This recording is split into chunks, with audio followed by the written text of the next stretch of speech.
ভাঙড় বীরভূমের পর এবার মুর্শিদাবাদে খুন তৃণমূল কর্মী। ভরতপুরে বাইক থামিয়ে এলোপাথারি কোপ দুষ্কৃতীদের। পুরনো শত্রুতার জেরে হত্যা অনুমান পুলিশের। দিল্লি থেকে গুজরাট বাংলা বলায় বাংলাদেশি সন্দেহে কোচবিহার ও নদিয়ার পরিযায়ী শ্রমিকদের আটকের অভিযোগ। নথি যাচাইয়ের পর নদিয়া মালদা 9 জনকে ছাড়ল হরিয়ানা পুলিশ। কেন রুচির টানে ভিন রাজ্যে যেতে হবে? এখানে নিরাপত্তা নেই, ওখানেও নেই। কৃষ্ণনগরে মিছিল থেকে সড়ক বোমাবাজিতে নিহত কালীগঞ্জের তামান্নার মা। ভোটার তালিকা সংশোধন নিয়ে উত্তাল সংসদ। বিরোধীদের বিক্ষোভে মুলতুবি অধিবেশন। কমিশনের বিষয়ে সরকার কি বলবে? এসআইআর নিয়ে সংসদে আলোচনায় নারাজ কেন্দ্র। খবর সূত্রে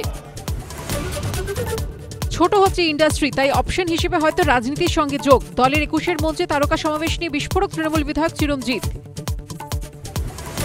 26-এর ভোটের আগে 2রা আগস্ট থেকেই সরকারের আমাদের পাড়া আমাদের সমাধান। এত চুরি গেলেই ধোলাই খাবেন তৃণমূলের নেতারা, হুঁশিয়ারি বিজেপির।